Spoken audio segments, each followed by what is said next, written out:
world. I'm your host, Ricky Camilleri. Kimiko Glenn has made a name for herself in shows like Orange is the New Black, Bojack Horseman, Liza on Demand, and now you can see her as my favorite character in my favorite animated movie of the year, Spider-Man Into the SpiderVerse. Let's take a look. My name is Peter Parker. I'm pretty sure you know the rest. I saved the city, fell in love, then I saved the city again and again and again. Look, I'm a comic book, a cereal, I did a Christmas album, and a so-so popsicle. But this isn't about me. Not anymore. Spider-Man swings in once a day, zip zap zop in his little mask and answers to no one. I love you, Miles. Yeah, I know that.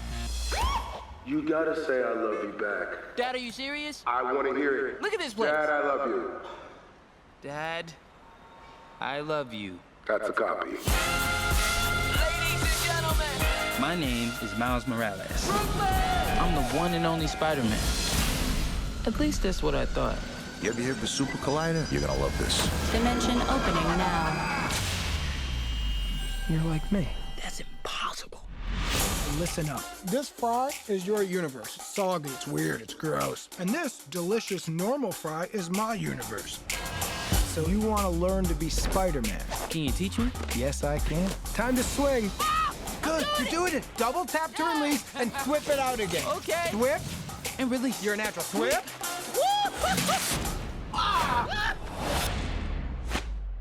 Hey guys, Who are you? I'm Gwen Stacy. I'm from another dimension. How many more spider people are there?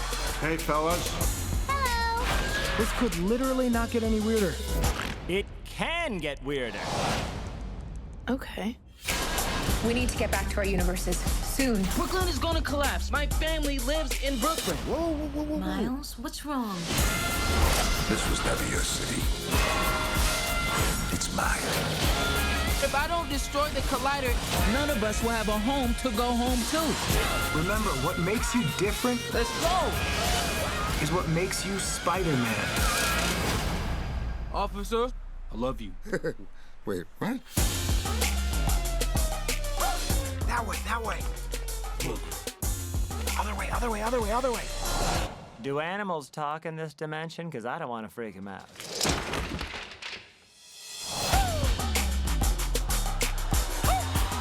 Everybody, please put your hands together from Spider-Man Into the SpiderVerse. Kimiko Glenn, let's hear it. Hi. Hello. Thanks so much for being here. Thank you for having me. So as I told you in the green room, your character is my favorite of the alternate reality Spider-Mans. Stop it.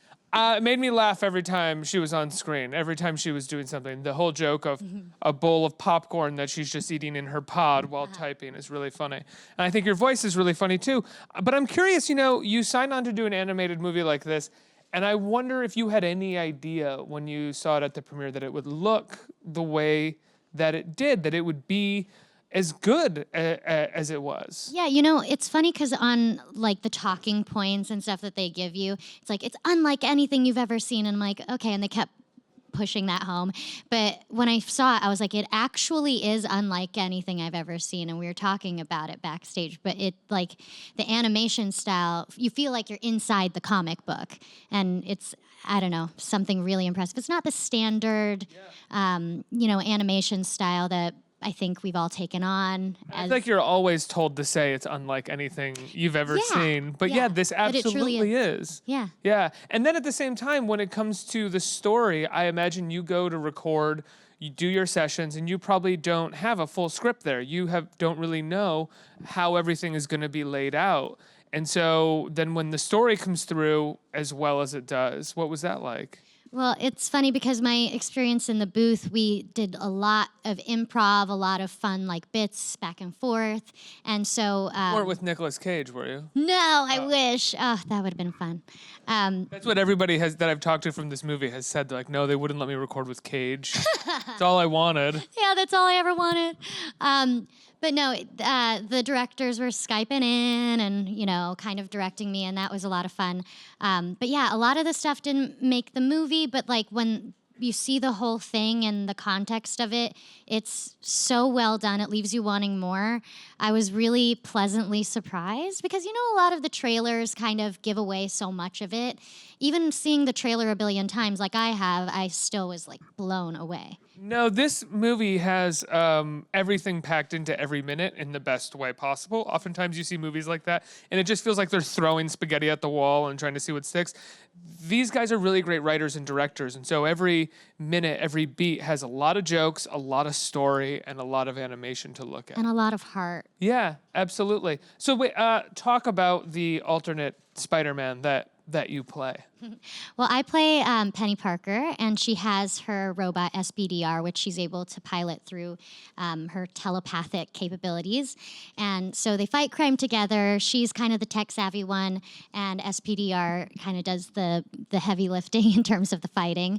And yeah, that's basically her deal. She's from like futuristic Tokyo. She's from the future, so really tech-savvy. Yeah, futuristic Tokyo. Yeah, I loved it. And how did you do audition to play Penny, or did they come to you? I auditioned, and I actually had no idea who I was auditioning for. Really? Well, I love stories like this. What was the audition like? It was, I don't remember what sides I auditioned with, but they were nothing like what I came in and actually did. I think they just wanted to hear my voice. Because when I got there, they had like, oh, speaks in Japanese and da-da-da-da-da. And I was like, oh, I don't remember that as part of the audition. Oh, okay. And I speak Japanese a little bit, definitely not fluently. So I was kind of just making it up on the you really? Yeah. And so I was like, I wonder what's going to make it. I wonder Did if anything make it in the film that is just gibberish and not real? I don't think so, thank God. Yeah, because I was watching it with my mom, and I was like, okay, we're going to find out together if I said some weird stuff. Yeah. You're like, why did you ask them where the bathroom was? That's not what this scene is here. Literally, those are the phrases that I know. Right. Like, happy birthday, where's the bathroom, how much? You know, part of the running theme of the film, or what the movie's about, is that we get to see, is that anybody can be a Spider-Man, anybody can be a hero. And unlike so many other superhero movies, we get to see a lot of different variations on what Spider-Man can be. Whether it's Miles, who's Hispanic and African-American, whether it's your character who's Japanese, whether it's Nicolas Cage's, who is just noir Spider-Man, you know, or whether it's Peter Parker, the original Peter Parker, who is in this a sort of bloated 40-year-old man with a depressive side. What was that like to be a part of a superhero movie whose main story was that we can all be superheroes? It's not up to sort of like one heroic white guy to save it all. Yeah, I mean, well, it's very different, and it's also very exciting because, you know, this is something that I've wanted for so long, to see someone of color in a superhero position. So that was wonderful. I kind of would love for it to happen, you know, come outside of animation and into real life. I think that, or into the big screen, you know, movie theaters with actors. That'd be like the next step, I think. But it was really important because when I saw it, same with like Crazy Rich Asians and To All the Boys I've Loved Before, I've had like these emotional responses to these movies just because I just haven't had the experience of seeing representation on screen, and to see it go off so well and so successfully was really exciting and empowering and inspiring. Yeah.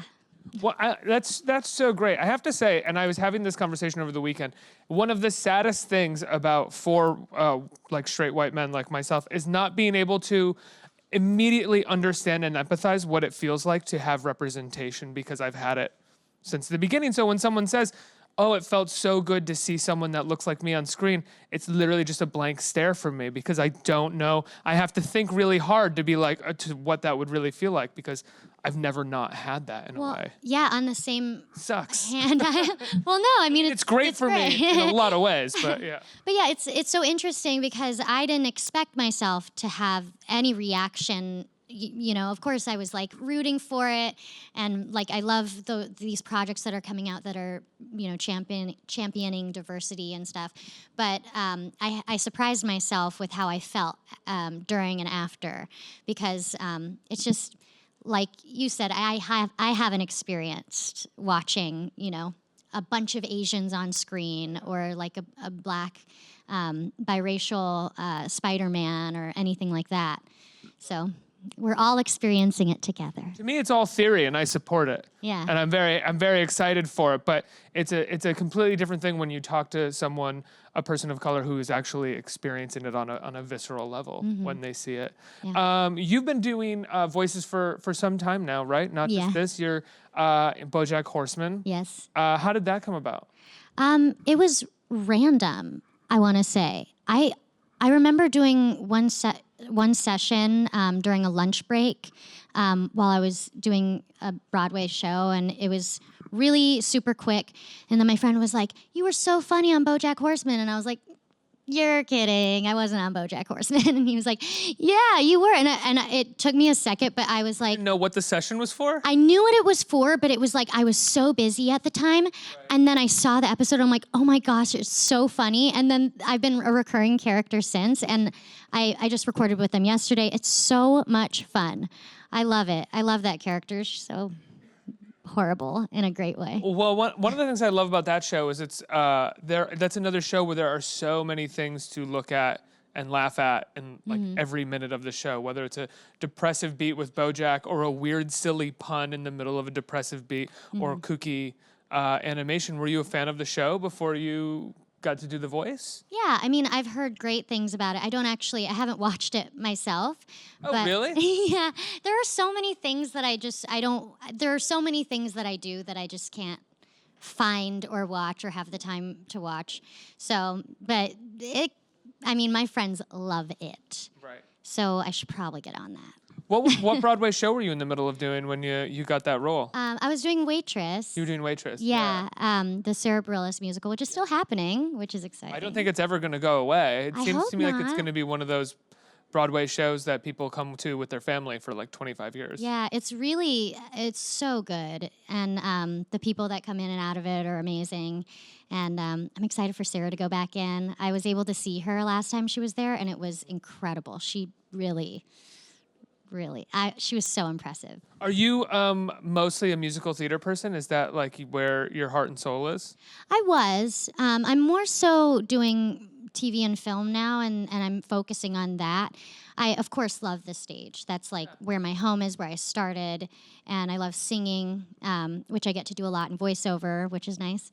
But yeah, I'm kind of taking, not like a break, but we're waiting for the right thing to come along where I feel really passionate about it. But we're focusing mainly on, on-screen things. But your first love was the stage? Oh, yeah. And singing on stage? Oh, yeah. If there was a musical theater role, what's your dream theater role? I used to... Phantom of the Opera? No. I couldn't sing that high. I would love to play Kim and Miss Saigon at some point. If they did Mulan, that would be really cool. But honestly, I like to originate. I like to really create my own version of a character.